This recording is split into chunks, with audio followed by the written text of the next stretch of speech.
This is a true story.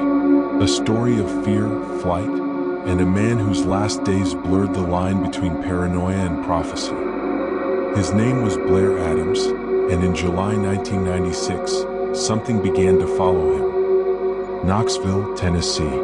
A construction crew arrives before dawn. They expect to find fresh asphalt. Instead, they find a body. A man lies half naked beside the road, shoes gone, money scattered like fallen leaves. German marks, Canadian dollars, US bills, all untouched. No wallet, no weapon, just confusion and silence. Police kneel beside him. There's no sign of robbery, no clear cause of death, but the expression on his face is pure terror. Whoever he was, he died afraid, and the trail that led him here would make no sense at all. Because this man had crossed borders, oceans, and his own sanity, running from something no one could see. Back in Surrey, British Columbia, Blair Adams had everything together. A respected construction foreman, financially stable, close to family. Nothing strange until early summer 1996. Then came the whispers. Friends noticed his laughter fading, replaced by nervous glances over his shoulder. He told co-workers he couldn't sleep, told his mother people were talking about him, plotting to kill him. They thought he was stressed. He said, "I don't have time to explain." The next day, he emptied his bank accounts, every penny, and walked out of the branch without a plan. It was as if Blair had decided the only safe place left was anywhere but here. He first tried to flee to Germany, his mother's homeland, bought a ticket, packed a bag. Then, hours before departure, canceled it. Instead, he drove south toward the US border, car stuffed with cash and jewelry. Customs officials pulled him aside. Smuggling? No, something stranger. They said he looked terrified, his pupils huge, voice shaking. They turned him away. But fear doesn't stop at borders. The next day, Blair came back, this time on foot, and somehow convinced them to let him through. He had no destination, only urgency, and the feeling that time itself was chasing him. Vancouver to Seattle, Seattle to Washington, D.C., Washington, D.C. to Knoxville, Tennessee. Why Knoxville? He told no one. He knew no one. At the rental counter, he paid in cash, eyes darting to the door. Hotel staff said he seemed polite, then suddenly paranoid. He checked out the same day.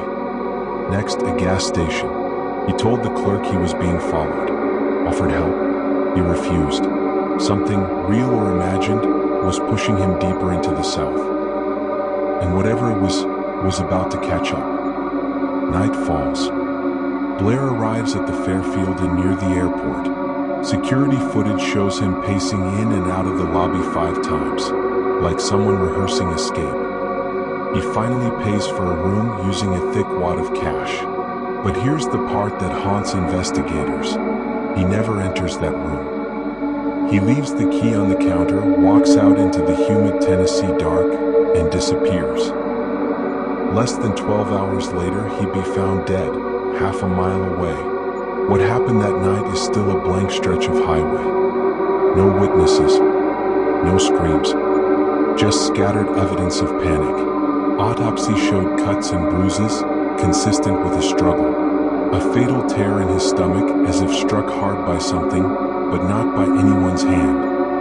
No drugs, no alcohol. Police considered every theory. Robbery gone wrong, ruled out. Assault, no suspects. Psychosis, possible, but how did it end like this?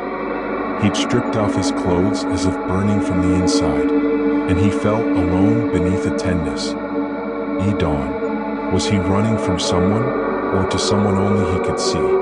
Investigators traced his route backwards, credit cards, receipts, CCTV. Every step lined with fear, every destination random. Family said he'd been acting like he knew something terrible was coming. But what? There were no threats, no debts, just a man convinced his time was almost up. His case remains open. Every few years, another detective rereads the file, hoping a new clue will speak. never does. Today, Blair Adams rests in British Columbia, his mother still asking why. Was it madness, a stalker, or something stranger that crossed the border with him unseen and finished the job no one can explain? Even in death, Blair Adams' story refuses to settle. It hangs like mist over that Knoxville highway, money in the dirt, questions in the air, and a silence too heavy to break. Some mysteries fade with time. This one wait. Still breathing, somewhere in the shadows between fear and FA. The soft fade out. This was the unsolved death of Blair Adams.